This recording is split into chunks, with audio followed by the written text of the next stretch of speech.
اور جس طرح کی اس کی حالت ساری دنیا میں دیکھی، اور جو بھی جس کے ساتھ گزری، ایون جو سرنڈر بھی کر گئے کافی دیر کے بعد یا جیسے بھی، میں ان کو بھی مارجن دیتا ہوں،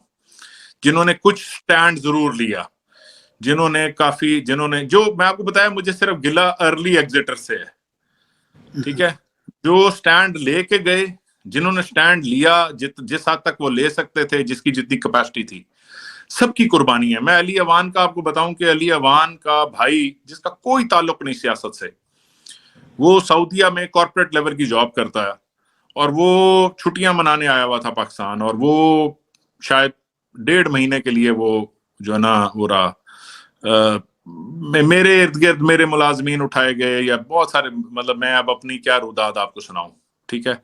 میں نے تو ابھی تک اپنی روداد نہ کہیں لکھی نہ سنائی کسی جگہ پہ،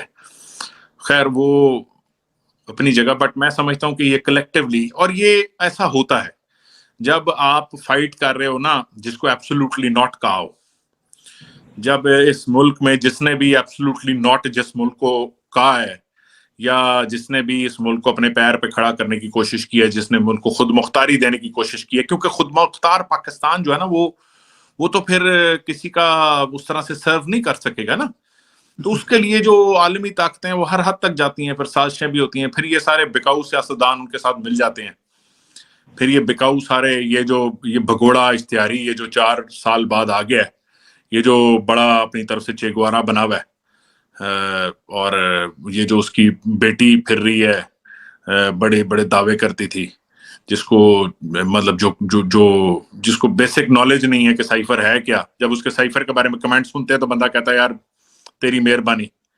وہ ایک ایڈ آتا تھا نا، وہ تیری مہربانی، بی چپ کر جاؤں، تو بہرحال، اور شہباز شریف جس پہ مطلب جو نا صرف ایک وہ منی لانڈرنگ کا 22 ارب کا کیس ہے، ٹھیک ہے، مقصود چپڑاسی انہوں نے مروا دیا، انہوں نے وہ نیب کا وہ جو بندہ تھا وہ بیچارہ وہ مر گیا،